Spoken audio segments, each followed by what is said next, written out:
Okay, so I've read quite a bit of the book. Um, the book being The Hawthorn Legacy, A Deadly Game, A Puzzle to Solve, A Fortune at Stake. Well, let me go ahead and catch you up. So, um, Xander and Jameson, the two of the four grandsons, and Avery, our main character, have decided that they're going to Toby's room. They have a sledgehammer. They break in. Yada yada. Anyway, they're combing through his bedroom, and Toby's ring, Toby's wing was brimming with secret compartments, hollowed out books, trick drawers, a false back to a closet, a secret passage in the study led back past the entryway, revealing that the mirrors that lined the hallway were two-way. From where I stood in the passage, I could see Jameson lying face down on the marble floor, examining the tile one by one. Anyway, so we keep going, right? And they're in the library section because apparently every wing's got a library. The only shelf on the built-in bookshelf that wasn't full of books framed a clock that was about 8 inches tall and affixed to the back of the shelf. I studied the clock for a moment. No movement of the second hand. I reached out to test how firmly the clock was attached to the shelf. It didn't budge. I almost left it there, but some instinct wouldn't let me. Instead, I twisted the clock, and it rotated, loosening. The face of the clock came away from the wall. There were no gears inside, no electronics. Instead, I found a flat, circular object made of cardboard. Closer inspection revealed two concentric cardboard circles attached with a brad in the center. Each one was lined with letters. A homemade cipher disc. Xander crowded me to get a better look. See how the A on the outside disc aligns with the A on the smaller one? Twist either disc so the different letters align, and it generates a simple substituting code. I've seen this before. It's pretty cool. It's how a lot of, I believe it was, like, just wars in general, they would always have, like, a cipher code, and at the bottom of their page, they would have, like, a number, and as long as you knew what part of it, what it was, you knew to go right or left, and then you were able to decipher the code. Anyway, so yada yada, Xander's with her and is all of a sudden like, wait a second, it's too quiet.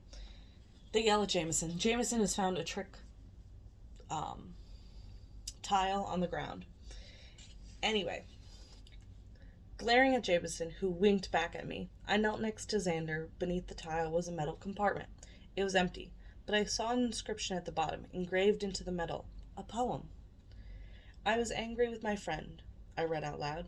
I told my wrath did end. I glanced up. Jameson was already standing and walking away, but Xander's eyes were locked on the inscription as I continued. I was angry with my foe. I told it not. My wrath did grow. The words hung in the air for a few seconds after I said them.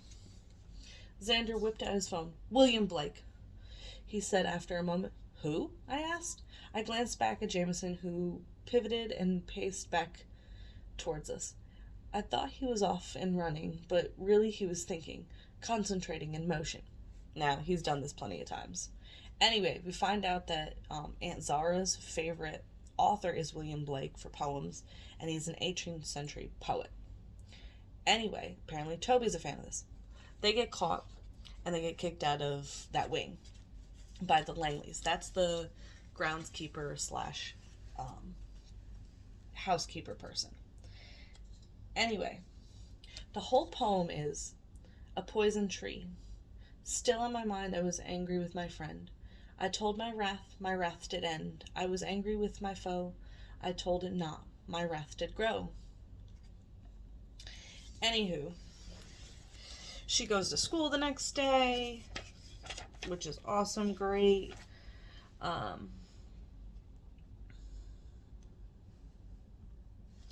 So after school, Jameson takes a ride home with her in the car.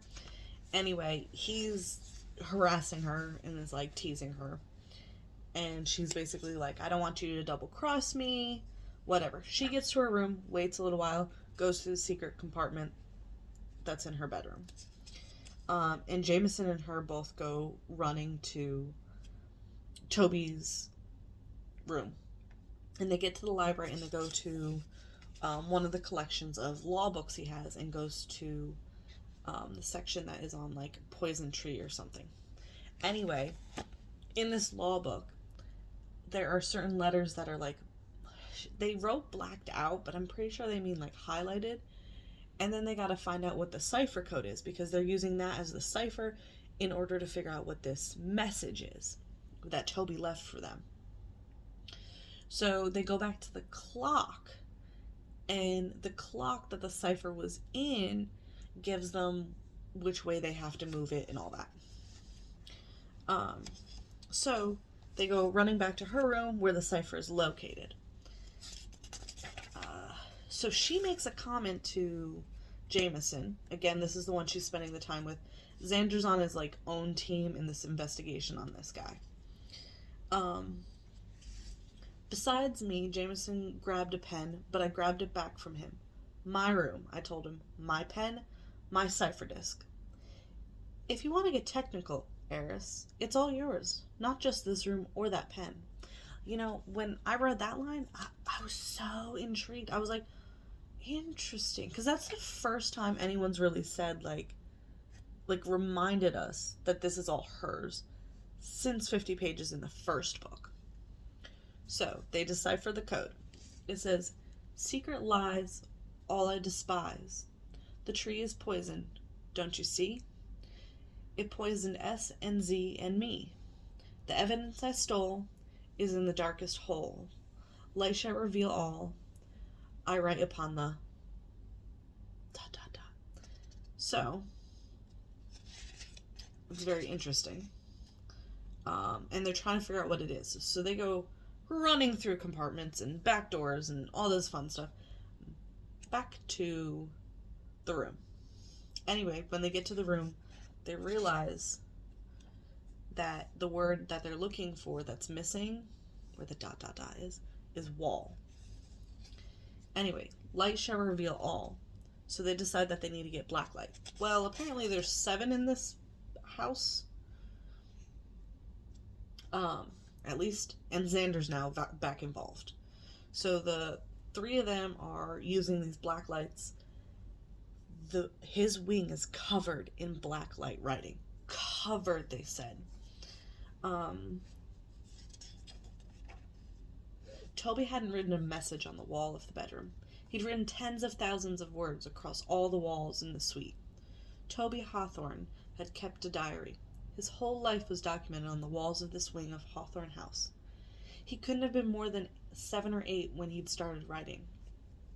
Jameson and Xander fell silent beside me as the 3 of us read. The tone of Toby's writing started off completely at odds with everything else we found. The drugs, the message we decoded, a poison tree that Toby had been seeing with anger. But young Toby, he seemed more like Xander. There was an unbridled energy to everything he wrote. He talked about conducting experiments, some of them involving explosions. He adored his older sisters. He spent entire days disappearing into the walls of the house. He worshipped his father. What changed? That was the question I asked myself as I read faster and faster, speeding through Toby's 12th year, his 13th, his 14th, his 15th. Shortly after his 16th birthday, I came to the exact moment when everything changed. All that entry said was, they lied. It took months, maybe years, before Toby actually put into words what that lie was, what he'd discovered, why he was angry. When I got to the confession, my entire body was leaden. Avery, Xander stopped what he was doing and turned to look at me. Jameson was still reading at warp speed. Warp speed. He must have already read the secret that had turned me to stone, but his laser focus had remained uncompromised. He was on the hunt, and my body felt like it was shutting down. "You okay there, champ?" Xander asked me, coming to put a hand on my shoulder. I barely felt it. I couldn't take another step. I couldn't read another word, because the lie that Toby Hawthorn had referenced, the secret he mentioned in his poem, they had to do with who he was. Toby was adopted. I turned to look at Xander. Nobody knew, not Toby, not his sisters, no one. Your grandmother faked a pregnancy when Toby was 16. He found something. Proof. I don't know what. I couldn't stop talking. I couldn't slow down. They adopted him in secret. He wasn't even sure it was legal. Why would anyone keep an adoption a secret? Xander sounded truly baffled. That was a good question, but I could barely process it, because all I could think over and over again was that if Toby Hawthorn wasn't biologically related to the Hawthorn family, then he didn't share 1 ounce of their DNA. And neither would his child. His handwriting, I choked out the words. It was on the walls all around me, and now that I was looking for it, I recognized something. I should have noticed the moment the writing had changed from a childish scribble. From the time he was 12 or 13, Toby Hawthorn had started writing in an odd fashion, a very distinctive mix of print and cursive. I'd seen that handwriting before. "I have a secret," I could hear my mother telling me, less than a week before she died, "about the day you were born." Dun, dun, dun, dun! Anyway, that's where I got, and then I was like, you know what? I gotta record this.